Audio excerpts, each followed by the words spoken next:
So Maria asked, in your experience, how much in average will it cost to create a software website and an app? Okay.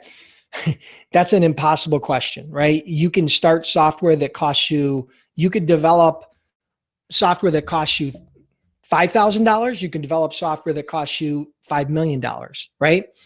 My suggestion is don't try to create your own software as a startup. I just don't think it's smart. Unless you have a lot of background in software development, project management, and you've got deep pockets to develop it. I think software is out there for you to do it already. The 10 that I shared with you, or it should be more than adequate for you to grow your brokerage to multi-millions, okay?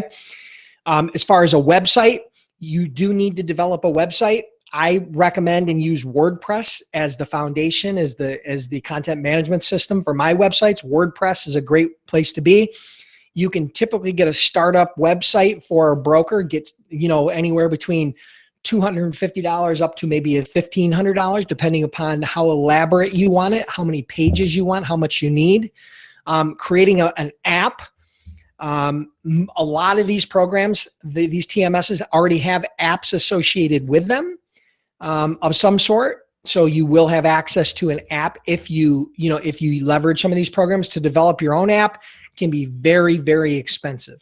Again, at LDI, we developed our own transportation management system, our own document management system, our own app. We did all of that, okay? And I promise you, it cost a ton of money. I didn't have an option when we did it. And eventually we became pot committed to it. So we're not going to back out of it. We weren't going to back out of it before I sold it. And as of now, to the best of my knowledge, they're using all the same technology. They have not outsourced it to anybody. So, but it costs a lot of money to build, and not only to build, but to maintain.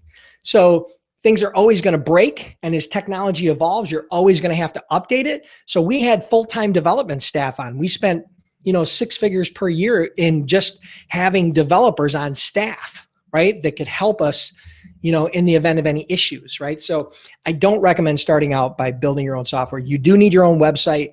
And as far as an app goes, that'd probably be something you could integrate in with one of the different programs, the TMSs that you purchase. Good question. Thank you. Hey, if you enjoyed this Freight Broker Q&A, make sure you subscribe to my YouTube channel and don't forget to click the little bell to ensure that you get notified every time I release a new video. And if you have questions, make sure you add them in the comments below, and who knows, maybe I'll use one of your questions on a future Freight Broker Q&A.